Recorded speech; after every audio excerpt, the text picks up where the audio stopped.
हम अक्सर कामना ये करते हैं कि यदि हमें बुरा लग रहा हो तो अच्छा लगना शुरू हो जाए। यदि कुछ ऐसा हो जिसमें घर्षण हो, विषमता हो, तो वो हट करके कुछ ऐसा आ जाए जिसमें समता हो, सुविधा हो ना। अगर ऐसा होता भी है तो ये बदलाव, विषमता से समता का बदलाव बड़ा सतही बदलाव होगा। आपने वास्तव में कुछ बदला नहीं। वास्तव में तभी बदला जब ये विचार ही नहीं उठा कि ठीक है या गलत। तब मानिएगा कि वास्तविक रूप में कुछ ठीक है।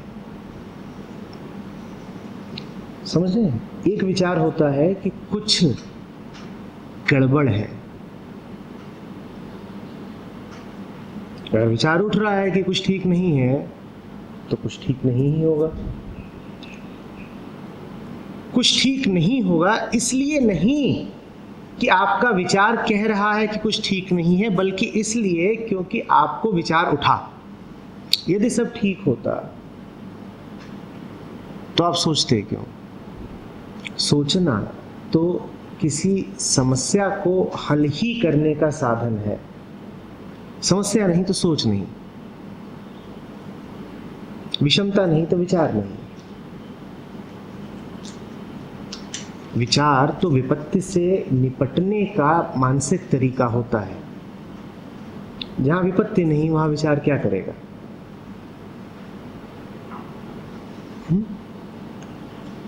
तो यदि सोच रहे हैं कि कुछ गड़बड़ है तो गड़बड़ है ही। इसलिए नहीं क्योंकि मन कह रहा है गड़बड़ है, बल्कि इसलिए क्योंकि मन कुछ कह रहा है ना।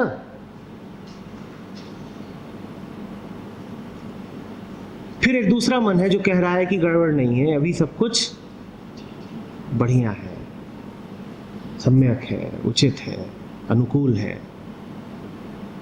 अभी भी गड़बड़ है, इसलिए नहीं क्योंकि मन कह रहा है कि अभी सब ठीक है, बल्कि इसलिए क्योंकि मन कह रहा है ना। इन दोनों स्थितियों को अलग अलग मत मान लीजिएगा। मन कह रहा है बुरा है तो बुरा है ही, और मन यदि कह रहा है कि अच्छा है तो बहुत बुरा है, क्योंकि मन कह रहा है ना अभी भी। फिर एक तीसरी बात होती है, जहां सब कुछ इतना सुगम, इतना सहज होता है कि मन के कहने को कुछ बचता ही नहीं है। इस स्थिति में भूलिएगा नहीं कि आपको कोई बुरा अनुभव तो नहीं ही होता, कोई अच्छा अनुभव भी नहीं होता है। आप ये नहीं कह पाएंगे कि आह्लादित है, आप ये नहीं कह पाएंगे कि भीतर से बड़ी उमंग उठती है, कि भीतर से कोई संसारातीत अनुभूति उठती है। आप कुछ नहीं कह पाएंगे। आप वैसे ही हो जाएंगे कि जैसे बहती हवा, बहती भर है, कहती नहीं है। उसके बहने में ही उसका कहना है। बहने से अलग कुछ कहने की अब उसको जरूरत नहीं। बहने से अलग अब कुछ कहने को उसके पास है नहीं। ऐसे ही हो जाएंगे आप कि कहूं क्या, जो है सो है, देखो ना बह तो रहा हूं। और क्या अभिव्यक्त करें? जीवन ही अभिव्यक्ति है। शब्द और विचार अब चाहिए क्यों कुछ कहने के लिए? परिस्थिति का कोई अस्तित्व नहीं है। परिस्थितियां रहेंगी पर वो कभी मनस्थिति नहीं बनेंगी। परिस्थिति रहेंगी, बाहरी रहेंगी। आप उनको आंतरिकता नहीं दे देंगे, आत्मसात नहीं कर लेंगे।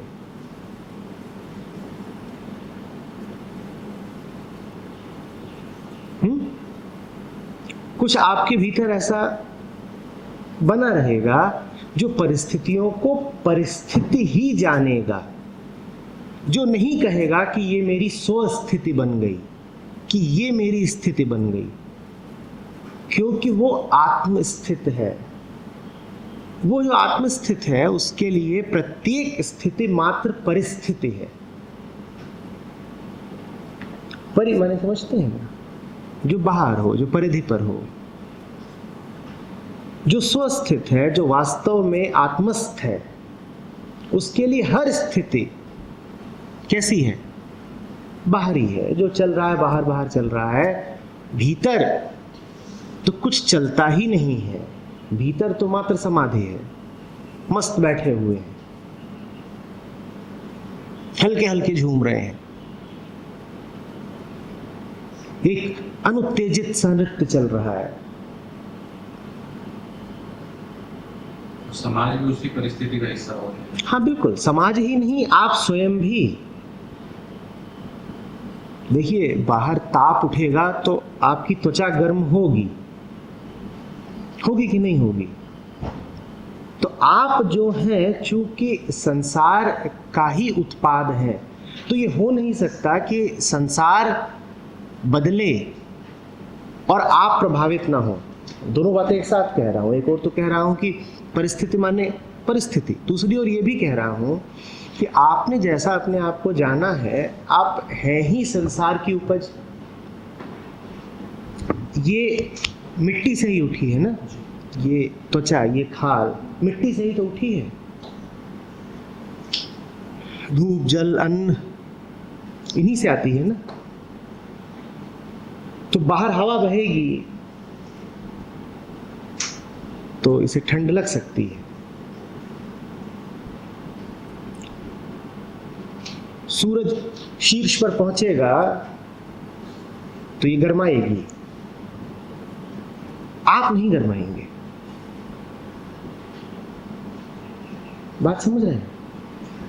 अब आप जिसे मैं कहते हैं वो भी आपके लिए परिस्थिति हो गया। हाँ, जल रही है खाल, ये परिस्थिति है। यही भर परिस्थिति नहीं है कि बाहर सूरज कहीं चमक रहा है। अब यही भर नहीं है कि बाहर सूरज का दाह है। अब ये भी परिस्थिति है कि भीतर मेरी देह है। उसका दाह और आपकी देह अब दोनों बाहरी हुए।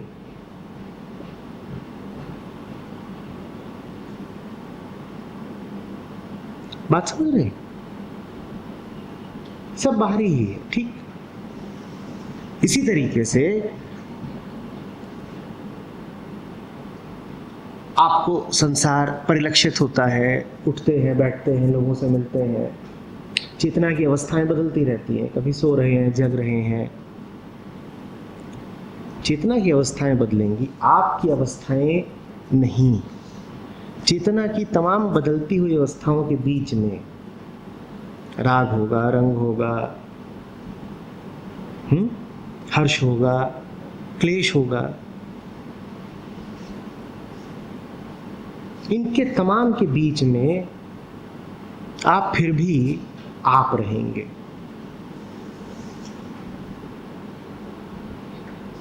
मन के रंग बदल रहे हैं, ये क्या है? परिस्थिति है। ठीक, मन का काम है बदलना। मन को डर आया, मन को डर आया, हाँ ठीक है, आ सकता है। पूरी उसकी व्यवस्था, संरचना ही ऐसी है कि वो डर से प्रभावित हो सकता है। मन को डर आया, ठीक। और जब आप अपने ऊपर से ये दबाव हटा देते हैं कि आप एक विशेष तरीके से चलें, तो आपको फिर कोई आवश्यकता नहीं रह जाती किसी भी शारीरिक मानसिक स्थिति को अवैध करार देने की या उसके ऊपर किसी तरीके की नैतिकता या इच्छा आरोपित करने की। अब आप नहीं कहेंगे कि मिसफिट है मामला। मिसफिट आप तभी करते हैं जब आप तुलना करते हैं। अब तो जो है सो है, बाहरी है, हवाएं चल रही हैं, अब रात हुई, तारे उठ रहे हैं। मिसफिट क्या है? जो है सो है। मिसफिट नहीं है तो क्या फिट है? अब ऐसा तो हमने सोचा नहीं।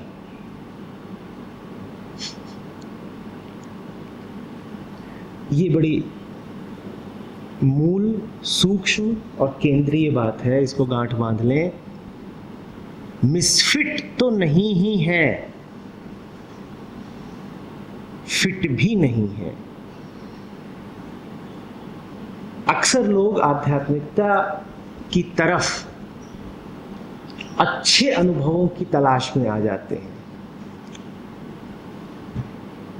जीवन एक दुस्वप्न सा प्रतीत होता है, एक खट्टा अनुभव। तो आप कहते हो कि चलो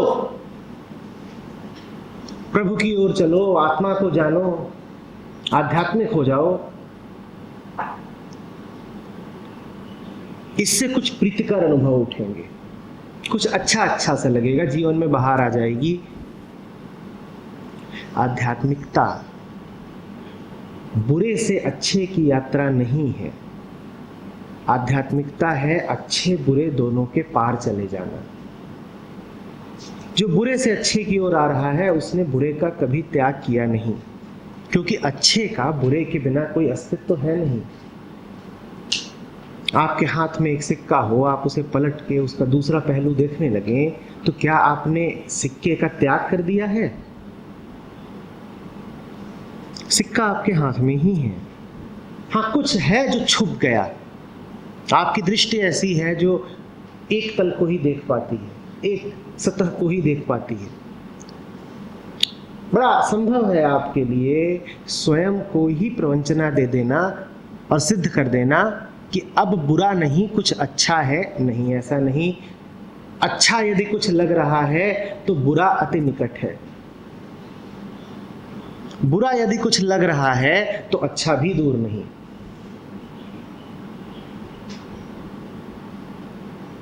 मैं तो कहा करता था जब कॉलेज में जवान लोगों से मिलता था, जिनको अच्छे की तलाश हो वो बुरे के खूब निकट चले जाए।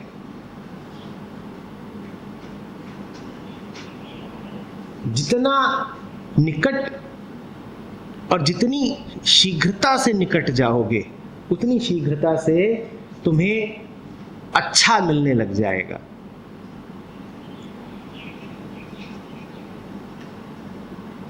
तनाव से निजात चाहिए,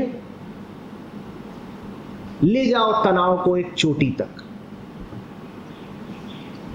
ले जाओ तनाव को उसके उच्चतम बिंदु तक, अपने आप नींद आ जाएगी। थका लो अपने आप को, फिर देखो कितनी गहरी नींद आती है।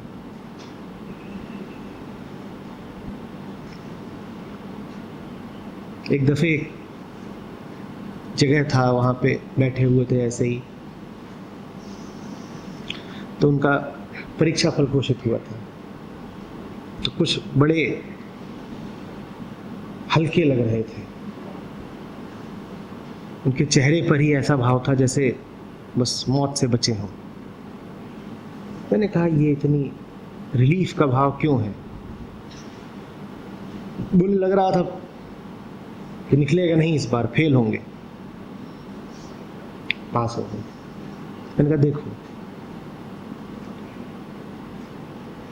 पास होने की खुशी यदि चाहिए तो पहले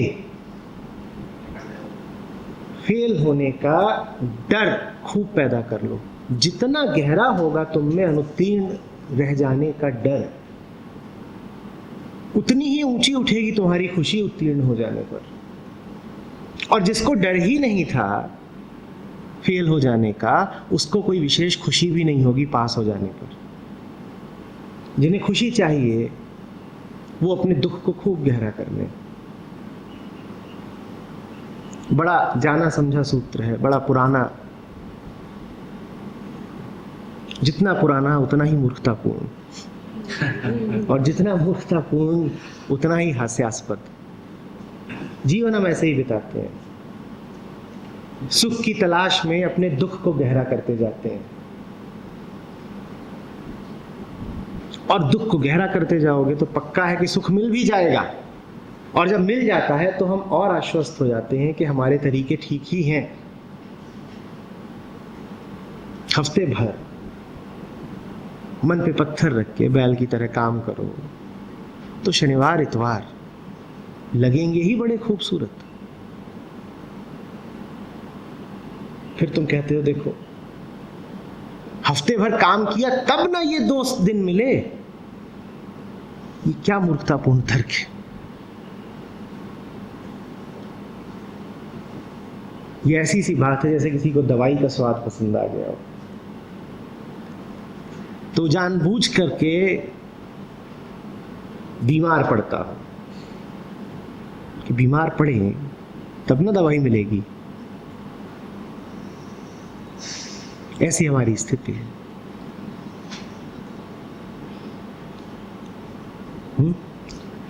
कुछ भी नहीं है जो वैसा नहीं है जैसा उसे होना चाहिए। बात अधूरी है, रुक मत जाइएगा। और कुछ भी नहीं है जो वैसा ही है जैसा उसे होना चाहिए, क्योंकि कुछ भी नहीं है जिसे कैसा भी होना चाहिए। कुछ कैसा होना चाहिए, यही आदमी का मूल अहंकार है। तुम होते कौन हो तय करने वाले कि क्या कैसा होना चाहिए। दोहराता हूं, कुछ भी नहीं है वैसा जो वैसा नहीं है जैसा उसे होना चाहिए, तो मिसफिट कुछ नहीं। और कुछ भी नहीं है वैसा जो वैसा ही है जैसा उसे होना चाहिए, तो कुछ ऐसा होना चाहिए या कुछ वैसा होना चाहिए, यही आदमी की गहरी अकड़ है।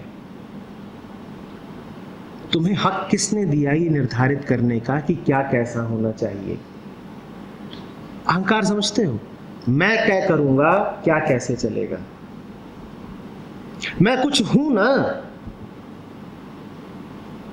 अरे बल है मुझ में, दम है मुझ में, मेरे द्वारा होगा निर्णीत कि क्या कैसा होना चाहिए। और जब मेरे द्वारा होगा निर्णीत तो मैं कभी कहूँगा कि ठीक है वैसा ही जैसा होना चाहिए, और कभी कहूँगा नहीं वैसा नहीं है जैसा होना चाहिए। जब वैसा ही है जैसा होना चाहिए तो खुश हो लूँगा, जब नहीं है वैसा जैसा होना चाहिए तो दुखी हो लूँगा। कुछ भी कैसा भी होने के लिए बाध्य नहीं है, आपकी कल्पना है।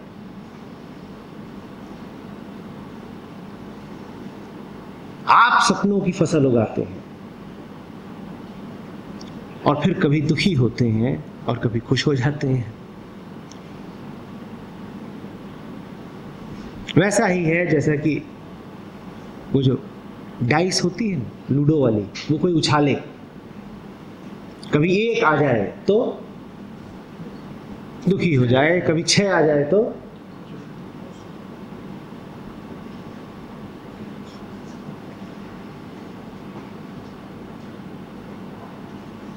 जो है बस है, बस ऐसा ही है,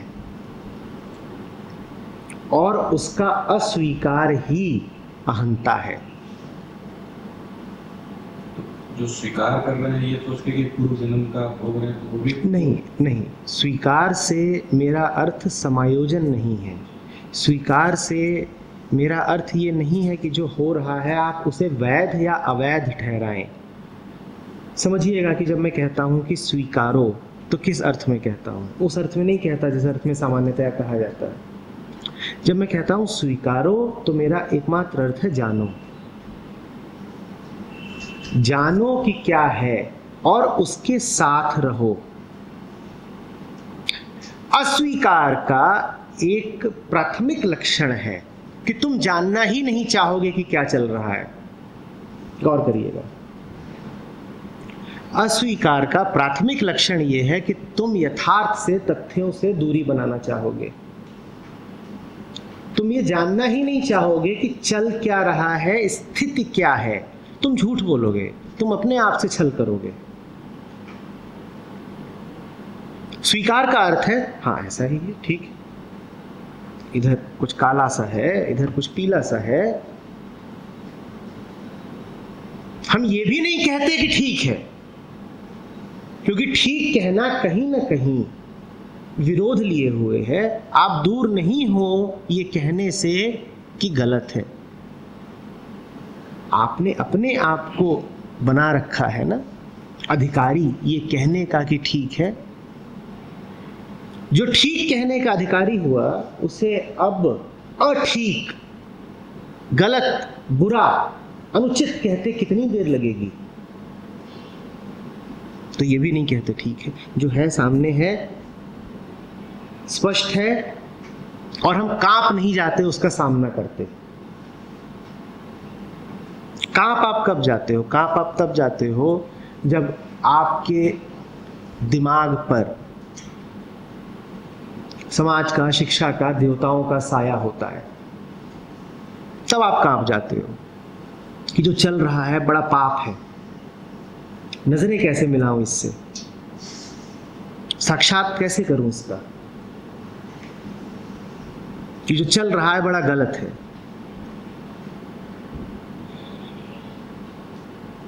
आप अपनी नजरों में अपनी एक छवि बनाते हो और जब उस छवि जैसा जी नहीं पाते हो तो गहरी ग्लानि में गिर जाते हो। अब आप तथ्यों का सामना नहीं कर पाओगे। आपके ऊपर ये जिम्मेदारी डाली किसने कि आप अपने आप को किसी काबिल समझो। एक व्यक्ति हैं, उनको जानता हूं, उनकी जिंदगी का ढर्रा ये है कि वो बहुत सारा काम अपने ऊपर लेते हैं। 4 लोग बैठे होंगे तो वो 3 को कहेंगे नहीं नहीं नहीं तुम रहने दो, हम कर लेंगे। और ये बिल्कुल तयशुदा बात है कि वो कर नहीं पाएंगे। बाकी 3 को भी पता है कि इनका अपने ऊपर काम लेना एक मजाक ही है, तो सर ऊपर ऊपर से कहते हैं ठीक है तुम कर लो। अंदर ही अंदर उन्हें पता होता है करना हमें ही है। पर इन महोदय के लिए बड़ा आवश्यक है कि ये कहें कि मैं कर लूंगा। क्यों? क्योंकि इन्होंने बड़ा निवेश कर रखा है अपनी इस छवि में कि मैं बहुत काबिल हूं। अब यथार्थ इन्हें बार बार दिखाता है कि तुम काम अपने ऊपर लेते हो, कर पाते नहीं हो, करते दूसरे हैं। पर ये सहज रूप से मानने को तैयार नहीं है कि मुझसे होगा ही नहीं। तथ्य ये है कि आज तक नहीं किया, अब कैसे कर लूंगा। बात समझ रहे हैं? तथ्यों के अतिरिक्त आपके पास सहारा क्या है? लेकिन जब आपकी बड़ी इच्छा होती है तथ्य की जगह कल्पना में जीने की, तो आप तथ्य के सामने पड़ना गवारा ही नहीं करते।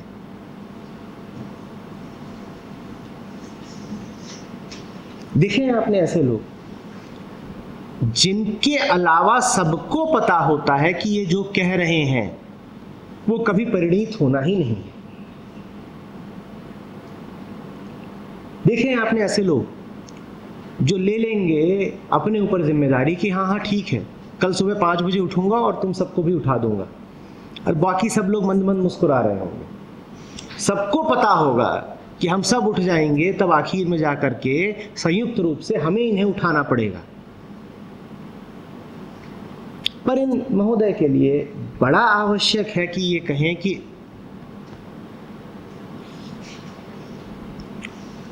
क्योंकि स्वयं की छवि क्या है कि मैं बड़ा जिम्मेदार आदमी हूं, और वो जिम्मेदारी की छवि बनाने के उन्हें लाभ मिलते हैं। क्या लाभ मिलते हैं?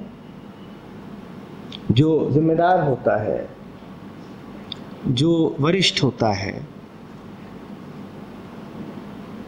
फिर उसे सम्मान भी मिलता है, फिर हो सकता है उसे कुछ भौतिक लाभ भी मिलते हो। आय भी तो वरिष्ठता के आधार पर ही तय होती है। आपकी आमदनी कितनी है ये भी तो इसी पे तय होता है ना, कि आप कितने जिम्मेदार हो, कितना काम करते हो। अब कर भले ना सकते हो, लेकिन काम अपने कंधों पर ले तो सकते हैं ना। ये तो कह सकते हैं कि मेरा काम था, करा किसी और ने, करता सदा कोई और। ये देख रहे हो क्या चल रहा है? ये जबरदस्ती फिट करने की कोशिश चल रही है। जो जैसा है नहीं उसे वैसा सिद्ध करने का प्रयत्न चल रहा है।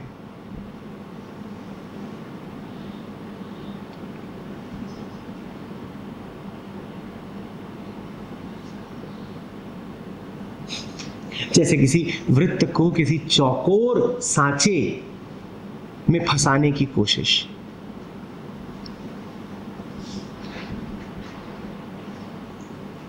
तो फंसेगा नहीं, फंसेगा भी तो बड़ी जगह छूटी सी रहेगी। एक समरसता, एक समभाव कभी आ नहीं पाएगा।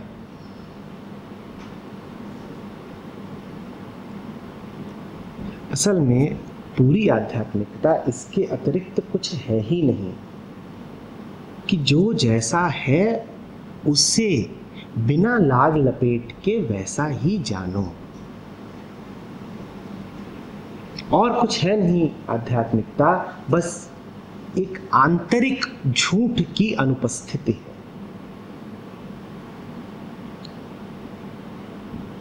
जो हम भीतर ही भीतर अपने साथ छद्म खेल खेलते हैं, वो खेल जहां रुका वहां आप आध्यात्मिक हुए।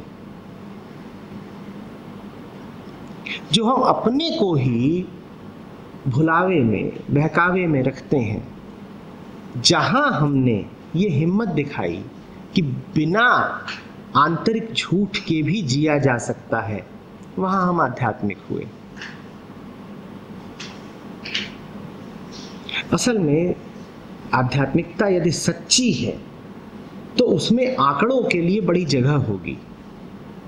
ये बात सुनने में आपको अजीब सी लगेगी, क्योंकि गुरुओं ने हमें सदा से ये बताया है कि प्रभु के दरबार में, आध्यात्मिकता के बाजार में संख्याओं के लिए कोई जगह नहीं होती। हमसे कहा गया है कि प्रेम, आनंद, सत्य ये गिने और तौले नहीं जाते। मैं इससे हट के कुछ कह रहा हूं आपसे, समझिएगा। मैं कह रहा हूं कि प्रेम, आनंद, सत्य बिल्कुल न गिने जाते हैं न तौले जाते हैं, लेकिन प्रेम, आनंद, सत्य सोचे भी तो नहीं जाते। वो कोई वस्तुएं भी तो नहीं है जिन तक आप सशरीर सविचार उठकर पहुंच जाएं। उन तक पहुंचा भी तो नहीं जाता। पहुंचा तो वहीं तक जाता है ना जहां तक मन की पहुंच होती है। और मन की पहुंच कहां तक है? मन की पहुंच मन तक है। मन मन को जाने, इसके लिए जरूरी है कि वो मन के मैदान का, मन के फैलाव का, मन के आकाश का सूक्ष्म निरीक्षण कर पाए। और ये सूक्ष्म निरीक्षण संख्याओं द्वारा ही संभव है। एक ईमानदार चित्त अपने आप को भुलावे में नहीं रखेगा। वो साफ साफ देखना चाहेगा कि जीवन में चल क्या रहा है। वो गिनेगा, वो कहेगा 10 बार वादे किए, कितनी बार पूरे किए, कितना प्रतिशत बैठा। वो गिनेगा कि अपने लिए इतना निर्धारित किया, कहां तक पहुंचा, कितनी यात्रा पूरी हुई। और जब आप तुले ही नहीं होते हो अपने को धोखा देने को, तो आंकड़े बता देते हैं कि जीवन में सच्चाई कितनी है।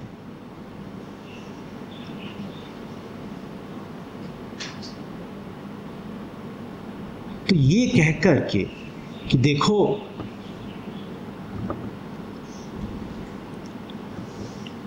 सत्य के आकाश में गिनतियां नहीं चलती, ये कह करके यथार्थ को दबाएं छुपाएं ना। सत्य के आकाश में गिनतियां नहीं चलती तो फिर शब्द भी नहीं चलते, तो विचार भी नहीं चलते। सत्य के आकाश में तो आप भी नहीं चलते। तो छोड़ो अभी सत्य की बात, अभी जरा तथ्य की बात कर लो। तथ्य क्या है?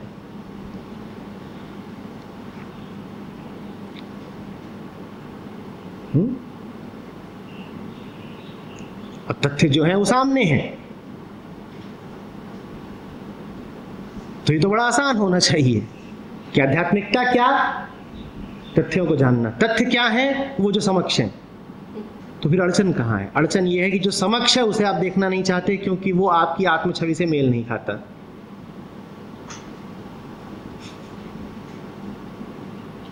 सर मनोविज्ञान ने भी फिर काम तो सारा सब ही किया, समायोजित करने की सब वो बनाया। जैसे अभी आपने कहा कि एक व्यक्ति है जो वो इसी तरह से कहता है जिम्मेदार है, लेकिन छवि के अनुसार वो बार बार कहता है मैं जिम्मेदार हूँ। मनोविज्ञान उसमें जाके कहेगा ये कंडीशनिंग है, उसके जीवन में घटना घटी इसलिए वो वैसा हो गया। पर मनोविज्ञान कम से कम इनकार तो नहीं करेगा ना कि ये व्यक्ति झूठ में जी रहा है। कारण निकालेगा, जो भी करेगा। उनके पास अपने सिद्धांत हैं। आप किसी शारीरिक परीक्षण के लिए जाते हैं, आपका तापमान लिया जाता है। तापमान ले करके हो सकता है कई तरीके के निदानों की संभावना बने। कोई कह सकता है इन्फेक्शन है, कोई कह सकता है थकान है, कोई कह सकता है कुछ और है। लेकिन ये तो कोई नहीं कहेगा ना कि तापमान ही नहीं है। तापमान के कारणों में विविधता हो सकती है, लेकिन कोई भी डॉक्टर आपसे ये तो नहीं कहने वाला ना कि तापमान है ही नहीं। अब है तो है। हम ऐसी जिंदगी जीते हैं जिसमें जो है वो नहीं है और जो नहीं है वो है। मानेंगे ही नहीं, मानेंगे ही नहीं। है जो है वैसी कोई चीज ही नहीं है सामने।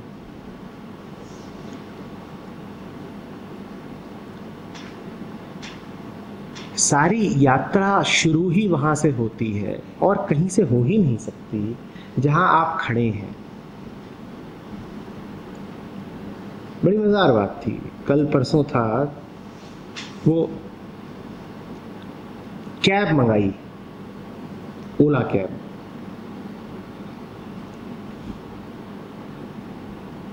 अब वो जो ड्राइवर आता है उसको बुलाने के लिए ये बताना जरूरी है कि आप कहां पर हैं। फिर मैंने जानना चाहा कि क्या ये बताना भी जरूरी है कि मैं जाना कहां है। बोले नहीं, वो बहुत जरूरी नहीं है। वो तो जब आ जाए तब आप उसको मौखिक रूप से भी बता दीजिए, लेकिन पहले जीपीएस से ये जरूर बताएं कि आप हैं कहां, अन्यथा आपकी यात्रा शुरू नहीं हो सकती। कहां को जाना है वो नहीं भी बताया तो एक बार की चल जाएगा, पर आप कहां हैं यदि यही नहीं जानते तो बिल्कुल नहीं चलेगा। हम में से ज्यादातर की यात्रा कभी शुरू ही नहीं होती, क्योंकि उन्हें बड़ी घिन आती है ये स्वीकार करते हुए कि वो कहां है। ये ऐसी सी बात है कि आपको कैब बुलानी है और आप ड्राइवर को बताने को तैयार नहीं है कि आप खड़े कहां हैं। क्यों बताने को तैयार नहीं है? क्योंकि आपने अपने आप को ये बोल रखा है कि आप महलों में रहते हैं, खड़े आप झोपड़ियों में हैं। अब ड्राइवर पूछ रहा है कहां आए, तो आप उसको गोलमोल जवाब दे रहे हैं। या तो बता ही नहीं रहे, या बता भी रहे हैं तो क्या बता रहे हैं कि फलाने महल में आ जाना। अब उस महल में आप हैं ही नहीं। क्या आप झोपड़ियों में खड़े हैं और चारों तरफ मल है, दुर्गंध है। ये ना आपने कभी स्वीकार किया, ना आप किसी और के समक्ष प्रकट करना चाहते हैं। आपकी यात्रा शुरू ही नहीं होने पाती। यात्रा शुरू हो इसके लिए पहले ये तो स्वीकार करो कि कितने गहरे कीच में फंस गए हो।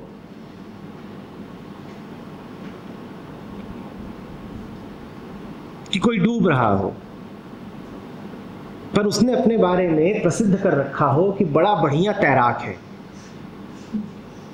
तो डूब तो रहा है पर किसी को बुला भी नहीं सकता मदद के लिए, क्योंकि जो छवि प्रसारित कर रखी है वो नष्ट हो जाएगी। छवि क्या थी?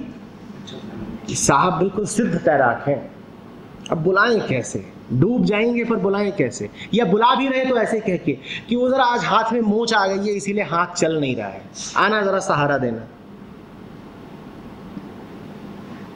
कि नहीं आज जरा शनिवार है, आज के दिन हम व्रत रखते हैं अतैराकी का, आना जरा सहारा देना। और जो सहारा भी देने आए, अब सिद्ध तैराक तो हम हैं, तुम तो नौ सीखिए, तो जो सहारा भी देने आए उसको डांटो डपटो, उस पर हावी हो जाओ, तुझे तैरना नहीं आता। जो तुम्हें बचाने आए उसको ज्ञान दो।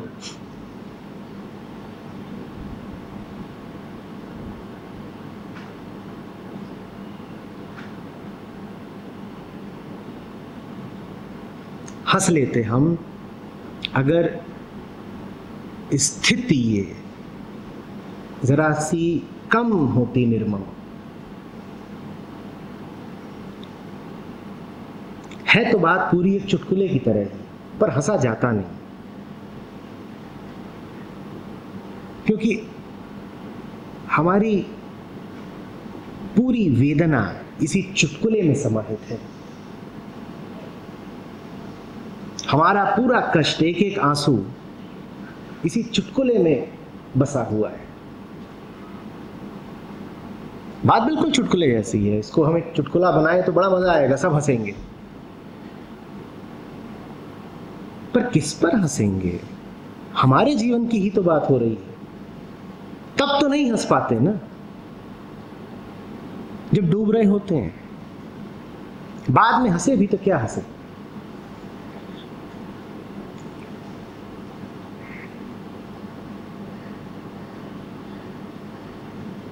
जब मैं कहता हूं कि स्वीकारो, तो मेरा अर्थ ये नहीं है कि जो चल रहा है वो ठीक है, उसे वैसा ही चलने दो।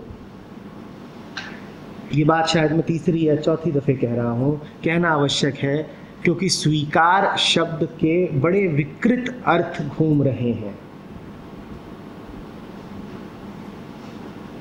ये जो वह शब्द है ना, एक्सेप्टेंस, ये बड़ा कलुषित हो चुका है। इसके ऐसे ऐसे अर्थ बाजार में आ चुके हैं जिनका सत्य से कोई लेना देना नहीं। तो इसलिए मेरे लिए आवश्यक हो जाता है बार बार ये निरूपित करना कि जब मैं कहता हूं नॉन रेजिस्टेंस,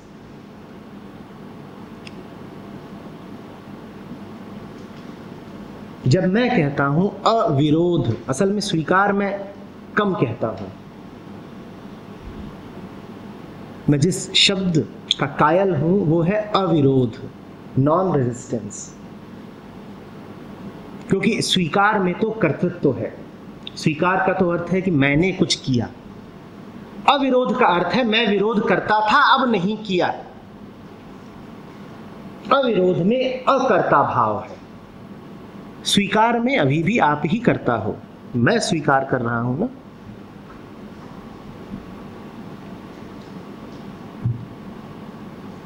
जब मैं कहता हूं अविरोध, तो उसका जरा सा अर्थ यही है कि जो है जैसा है उसे वैसा जानो।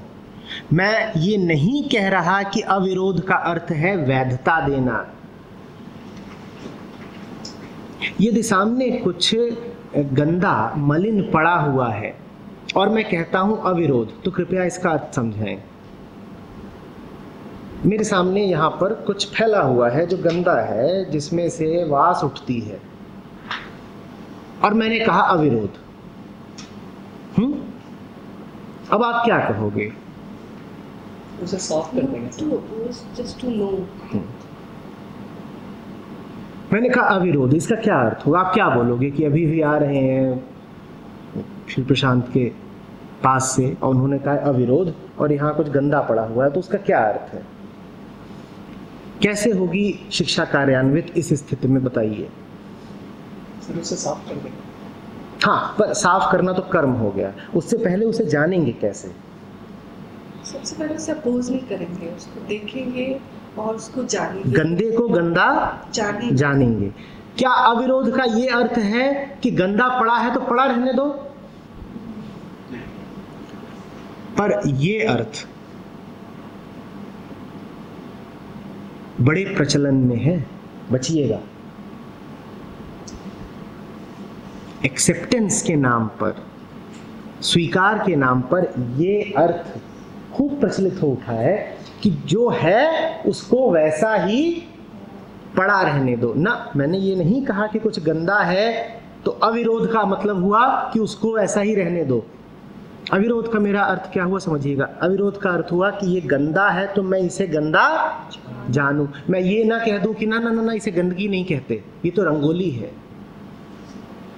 एक्चुअली सर अविरोध जो है वो यहाँ का वर्ड ही नहीं, वो यहाँ का वर्ड है। बढ़िया। उसमें मैं लिया सर्व स्वीकार में सर्व, फिर उसमें मैं। बात समझ रहे हैं? अंतर सूक्ष्म है। अविरोध में स्वीकार भी शामिल है और विरोध भी शामिल है। जो अविरोधी चित्त होता है उसे पूर्ण छूट होती है कि वो पूरा स्वीकार कर ले, और उसे उतनी ही छूट होती है कि वो पूरा विरोध भी कर ले। अविरोध का मतलब हुआ जब स्वीकार करना उचित है तो स्वीकारने से अविरोध, जब स्वीकारना उचित है तो पूरा स्वीकारेंगे, स्वीकारने से अविरोध। हम स्वीकारने का विरोध कर जाते हैं आमतौर पर, स्वीकारने से अविरोध। और जब विरोध करना उचित है तो पूरा विरोध करेंगे। अब विरोध के नकार से अविरोध। आमतौर पर हम क्या करते हैं, जब विरोध करना भी चाहिए तब हम विरोध नहीं करते, हम विरोध का विरोध कर जाते हैं। देखा है ना आपने? जहां आवश्यक है कि आप आवाज उठाएं, आपकी आवाज उठती नहीं, आप उठती आवाज को दबा जाते हैं, आप विरोध का विरोध कर जाते हैं। मैं जब कहता हूं अविरोध तो मेरा अर्थ है कि जहां विरोध होना ही चाहिए वहां विरोध के विरोध का अविरोध करो। जब मैं कहता हूं विरोध के विरोध का विरोध, तो समझिए विरोध वो जो होना चाहिए, पहला। जो दूसरा विरोध हुआ वो जो आपकी मानसिक वृत्तियां हैं जो उसको रोकती हैं जो होना चाहिए। और जो अविरोध हुआ वो हुई आत्मा।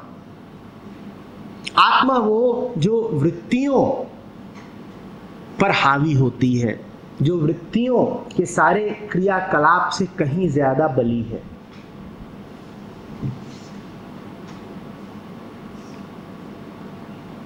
बात समझ रहे हो? अविरोध का मतलब हुआ अभय। मुझे कुछ भी मानने में डर नहीं है, क्योंकि कुछ भी इतना बड़ा या इतना भयानक नहीं हो सकता कि मुझे उसकी सत्ता से ही इनकार करना पड़े। स्थिति बुरी है, हाँ बुरी है। ये बात कौन कह सकता है सहजता से? ये वही कह सकता है सहजता से जो बुरी से बुरी स्थिति में भी अकंपित रहता हो। देखा होगा आपने कि जो लोग बुरी स्थितियों से घबराते हैं वो अक्सर ये स्वीकारने का भी बड़ा विरोध करते हैं कि स्थिति बुरी है। वो अपने आप को बहकाते हैं, वो अपने आप को फुसलाते हैं, वो कहते हैं नहीं नहीं नहीं कुछ बुरा है ही नहीं, नहीं नहीं ऐसा कुछ भी नहीं है। बुरा है तो है, मानो हाँ बुरा है। बुखार 104 हो चुका है, बुखार 104 हो चुका है, ठीक, ऐसा है। देखे हैं आपने ऐसे लोग जो यदि बहुत बीमार पड़ जाएं तो अपना परीक्षण ही कराने नहीं जाते, क्योंकि तथ्यों का सामना नहीं करना चाहते। जिसे अपने स्वास्थ्य पर भरोसा होगा वो क्यों डरेगा अपना परीक्षण कराने से? वो कहेगा आने दो, हम भी देखें कि कितनी बीमारियां हैं। जितनी भी बीमारियां होंगी अंततः हमें पता है कि हम स्वस्थ हो ही लेंगे। अविरोध के लिए अभय बड़ा आवश्यक है। एक डरा हुआ चित्त सदा एक विरोधी चित्त होगा। सर आपने अभी एग्जांपल दिया था उस कि आपने बोला कि जब तक आप बहुत सारा नहीं होगा तो आपको एंड रिजल्ट में हैप्पीनेस नहीं होगी। हाँ, तो फिर अभी आप खुशी को ये मना कर रहे हैं। उस उदाहरण से यही तो सिद्ध हुआ था ना कि आप जिसको खुशी कहते हो वो भय आधारित खुशी है। चाहिए ऐसी खुशी? एक्चुअली मेरे साथ क्या होता है, मेरा कितना भी डिफिकल्ट एग्जाम में मुझे टेंशन नहीं होती, मुझे बाकी को देख के लगता है कि या तो मेरे लिए इम्पोर्टेंट नहीं है इसलिए नहीं हो रही, बाकी को हो रही है। तो अब इस बात की टेंशन है कि टेंशन नहीं होती। कभी कभी हो जाता है। हम में से कुछ लोग इस बात से परेशान रहते हैं कि कुछ गड़बड़ चल रहा है और बाकी इससे व्यथित रहते हैं कि ठीक कैसे चल रहा है। अब कुछ इसलिए परेशान है कि परीक्षा है और कुछ इसलिए परेशान है कि परीक्षा है और परेशान नहीं है। परेशानी में बड़ा आकर्षण है। परेशानी आपको जीने की वजह दे देती है। आपको ऐसा लगता है कि आप जिंदा हो, आपको ऐसा लगता है कोई उद्देश्य है। अब सामने एक आफत खड़ी है और आपको उससे निपटना है, जीने की कोई वजह मिल गई, कुछ मिला ना करने के लिए। अब कह सकते हैं कि सोद्देश्य है जीवन। नहीं तो ऐसे ही था, बड़ी बेवजह जिंदगी जा रही थी।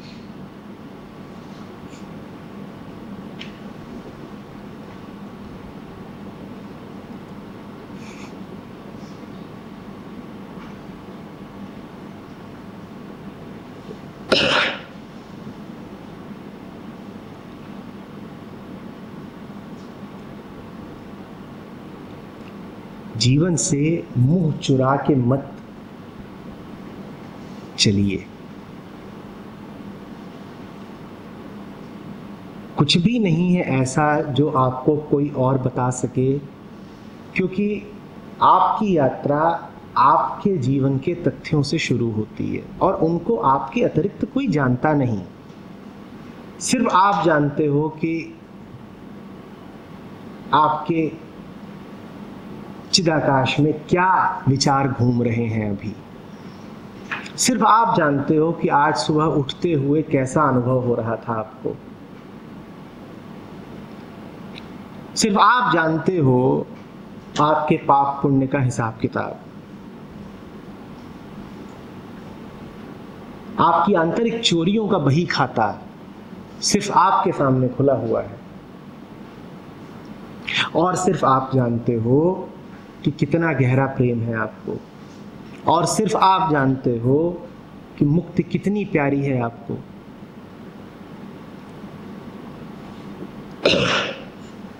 कोई और क्या बताएगा? मेरा काम तो बस इतना रहता है कि आपको बार बार याद दिलाऊं कि आप जानते हो, और याद दिलाऊं कि सिर्फ आप जानते हो, और याद दिलाऊं कि जो आप जानते हो उसमें कुछ भी इतना भयानक नहीं कि आप उससे रूबरू ना हो सको, कि आप उससे आंखें चार न कर सको।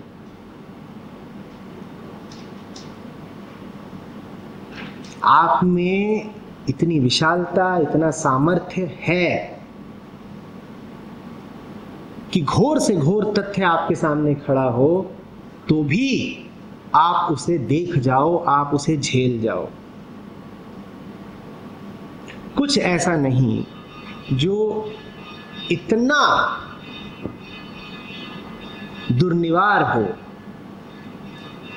कि उसकी झलक मात्र ही, उसकी छवि मात्र ही, उसका सामना मात्र ही आपको जड़ से हिला दे। कुछ ऐसा है ही नहीं। लगता है आपको उस दीवार के पीछे, उस पर्दे के पीछे बड़े राक्षस खड़े हैं। तभी तक लगता है जब तक बीच में वो पर्दा है। हो सकता है कुछ हो भी, पर जो भी उसके पीछे प्रेत पिशाच हैं, उनको ये पर्दा 1000 गुना और भयानक बना देता है। जाओ और पर्दा हटा दो, उनका सामना करो, तुम देखोगे कि उनमें इतना भी कुछ भयावह नहीं।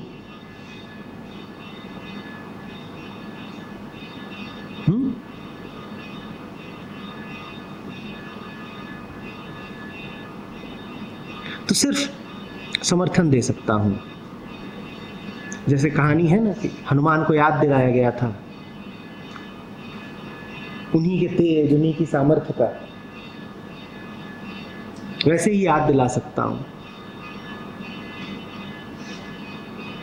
और बड़ा खूबसूरत होता है वो क्षण जब कोई व्यक्ति अपने आंतरिक पिशाचों का सामना करने के लिए निर्भय खड़ा हो जाता है।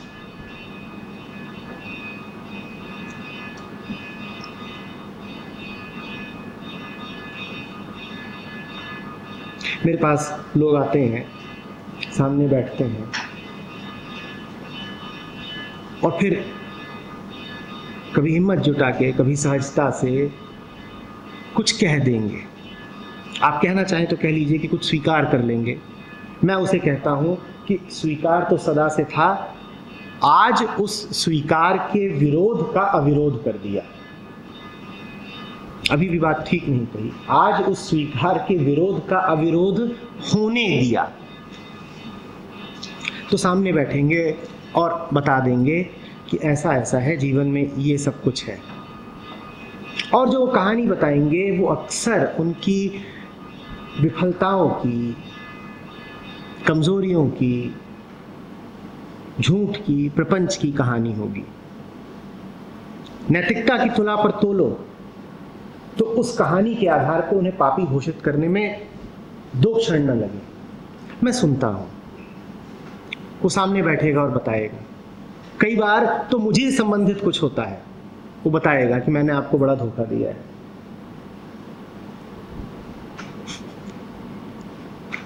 कई बार बताएगा मैंने अपने आप को बड़ा धोखा दिया है। कई बार बताएगा कि मैंने अपनी जो छवि बना रखी है, ज़माने को जैसा दिखाता हूँ और अपनी नज़रों में जैसा बन जाता हूँ, वैसा मैं बिल्कुल हूँ नहीं।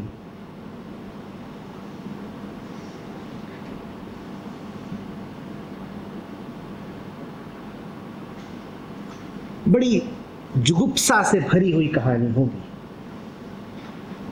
ध्यान से न सुनो तो घृणा आ जाए, ऐसी कहानी होगी।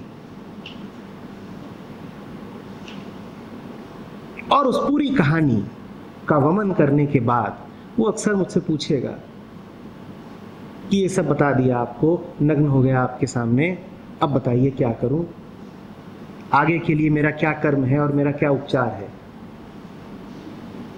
और मैं कहता हूं कि अब ना कोई कर्म शेष है, ना उपचार शेष है। जो तूने कर दिया ये काफी है। यही तो हो नहीं रहा था।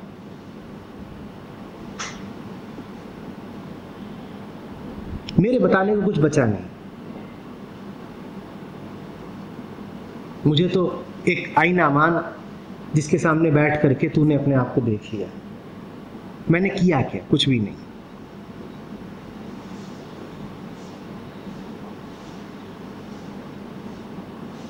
और यदि और खुल के बोलूं तो मुझे एक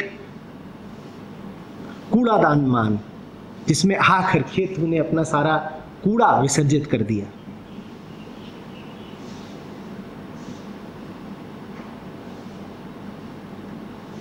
और यही हो नहीं रहा था। ये होना चाहता था, होने को आतुर था। तू उस होनी के विरोध में डटा हुआ था। तू मानने को तैयार नहीं था कि तू वास्तव में क्या है। तुझे तेरे झूठ प्यारे थे। तू सच के विरोध में खड़ा था। अब अविरोध हो गया। अब गुरु के पास करने को क्या बचा? जो सच के अविरोध में आ गया वो तो स्वयं गुरु के बड़ा निकट आ गया। अब उसे खींचना क्या?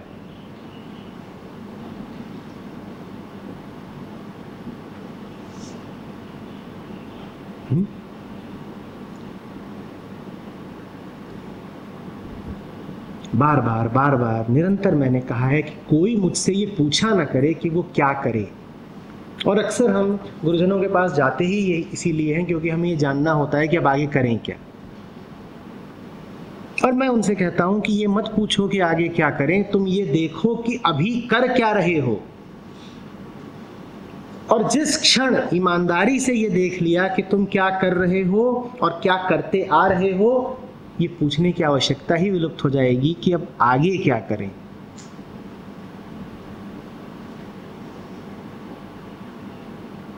आत्मज्ञान क्या होता है? आत्मज्ञान में क्या तुम कोई आत्मा का ज्ञान इकट्ठा करोगे? आत्मा का कोई ज्ञान होता है क्या? आत्मज्ञान का अर्थ यही है, अपने जीवन के तथ्यों को जानना। कोई आत्मविद्या, कोई ब्रह्म विद्या नहीं होती। ब्रह्म किसी विद्या में नहीं समाने वाला। आत्मा से संबंधित तुम जो कुछ कहोगे सब आधा अधूरा, यहां तक कि झूठा होगा। तो आत्मा और ब्रह्म को जानना नहीं है आध्यात्मिकता, अपने दैनिक जीवन को जानना, ये है आध्यात्मिकता।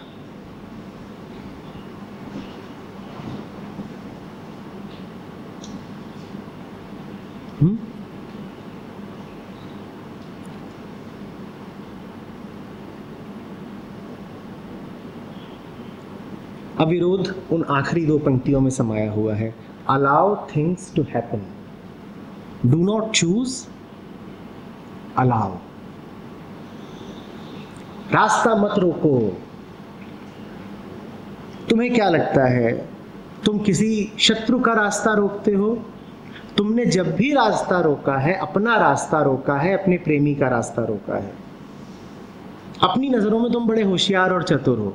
तुम विरोध करते हो और सोचते हो कि तुम किसी आपदा का विरोध कर रहे हो। तुम्हारी हालत वैसी ही है कि जैसे किसी के घर में चोर डाकू घुस आए हों और वो इतना डर जाए कि सारे दरवाजे बंद कर ले। अब सहायता के लिए पुलिस आई है और वो दरवाजा खोलने को राजी नहीं है। वो विरोध कर रहा है, वो सोच रहा है कि बाहर के शत्रु का विरोध कर रहा है। उसे पता भी नहीं कि अब जो दस्तक दे रहा है द्वार पर वो मित्र है। मत करो विरोध।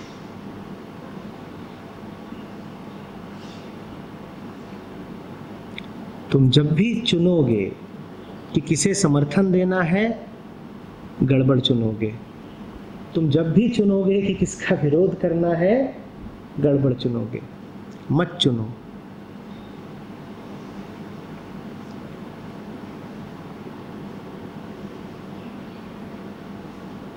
यही निर्विकल्पता है।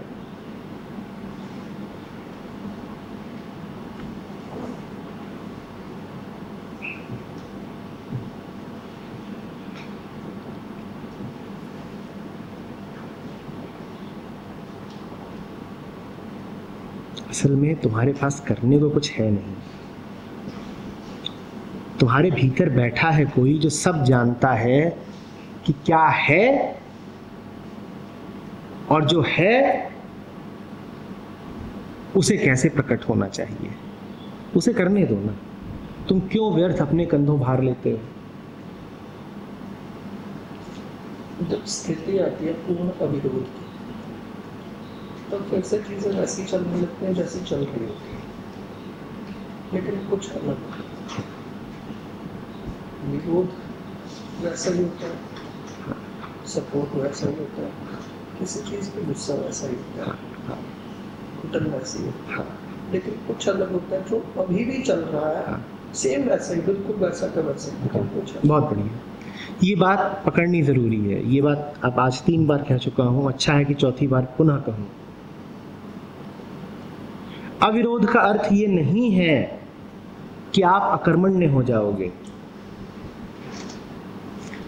मैंने कहा था अविरोध में पूरा समर्थन और घोर विरोध, दोनों सीमाएं और दोनों सीमाओं के मध्य में जो कुछ है सब शामिल है। अविरोध का अर्थ ये नहीं है कि आप आवाज नहीं उठाओगे, और अविरोध का ये भी अर्थ नहीं है कि आप चुप नहीं रह जाओगे। अविरोध का इतना ही अर्थ है कि भीतर वाला जब कहेगा आवाज उठाओ, तो तुम उस भीतर वाले का विरोध नहीं करोगे। अविरोध का अर्थ है सत्य का अविरोध, आत्मा का अविरोध। कि वो भीतर से जब बोलेगा कि अब मौका है बोलो, तो तुम बोलोगे। वो कहेगा नाचो, तो तुम नाचोगे। ऐसा नहीं कि वो कहे कि नाचो और तुम विरोध कर जाओ।